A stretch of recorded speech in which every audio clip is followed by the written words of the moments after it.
Unbelievable. Joining me now, Victor Davis Hanson, Senior Fellow at the Hoover Institute, and Charlie Hurd, Washington Times opinion editor and Fox News contributor. First, on the $250 million bond, Charlie, I guess the way it works, he only has to put up no money. It's his mom's house worth $4 million. The $250 million means absolutely nothing.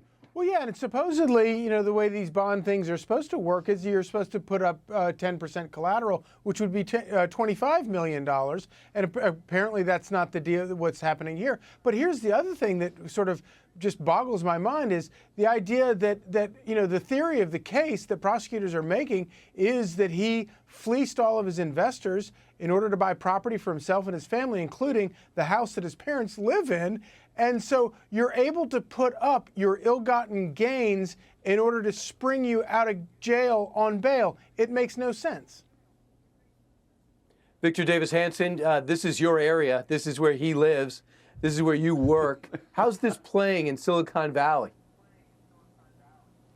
Oh, I don't think he's one of their own. I mean, this whole thing has been mysterious. Why didn't they just do an Enron $5 million bond and he puts up 500,000? But they wanted a virtue signal that they were very hard on this guy without being hard on him at all. And remember, Brian, he was gradually going broke, to paraphrase Hemingway, and then suddenly he went broke right after the election, and we didn't know what was going on. I wish we had have known that before the midterm, and then suddenly he was going to testify for 6 hours, and then suddenly he was indicted, and so he's been given special treatment all the way along by the left, and he's part of this triangle, and on one base of the triangle you've got $7 trillion in market capitalization in Facebook and Twitter and Apple and Google, and on the other is Stanford University, that gives you the patina of prestige, and which gave us Elizabeth Holmes and the Theranos.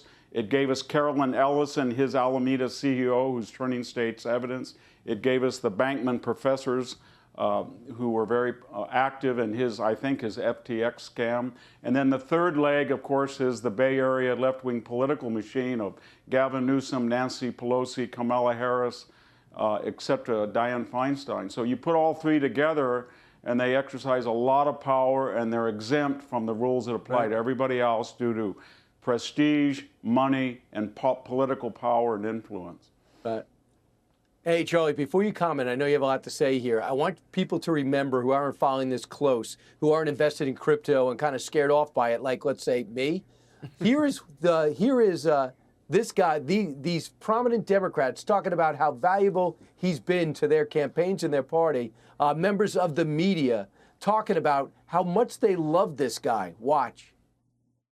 29-year-old gazillionaire, FTX founder and CEO Sam Bankman-Fried. I love you, Sam. I'm just jealous. Sam Bankman-Fried is very smart.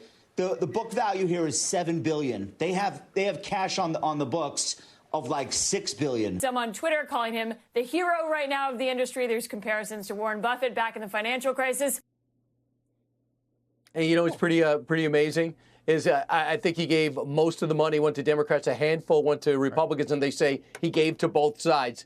Just like Zuckerbucks were evenly distributed. Yeah, no, it's absolutely incredible. And that sort of explains why, because he sprinkled that money not just among Democrats, but also among media operations, and which probably is the big reason why, even after he was exposed, he went on that extraordinary media tour just a month ago, basically saying that, like as you played with the clip with George Stephanopoulos, he wasn't devoting enough of his honest self to the operation. That's where the breakdown occurred. But the most important thing here in all of this is how and when the politicians to whom he gave tens of millions of dollars to, when will those politicians, how will those politicians be forced to return every dime of that money so that money can be restored to the people that he fleeced it from?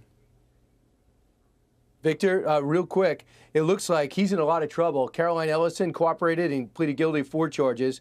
Gary Wang, the co-founder, pleaded guilty to multiple charges too. They're going to give up the goods on this guy. They want him. They're all looking at over 100 years in prison. How does this turn out, being that he's got so many powerful friends?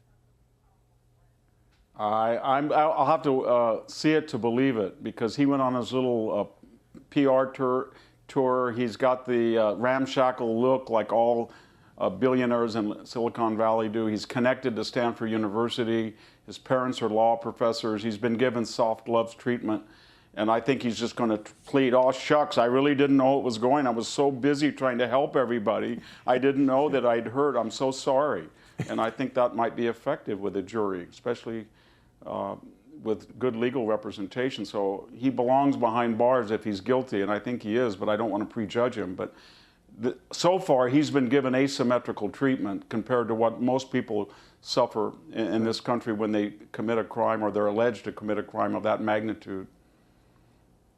Yeah, we're upset at smash and grabs, and we should be in San Francisco when we lose $100,000 or $200,000. This guy lost over $1 billion, and he affected 1 million people. When those people start speaking up, this guy should be going away forever, where eventually he'll probably be forced to comb his hair. Victor, Charlie, thanks so much. Great to see you. Hey, Sean Hannity here. Hey, click here to subscribe to Fox News YouTube page and catch our hottest interviews and most compelling analysis. You will not get it anywhere else.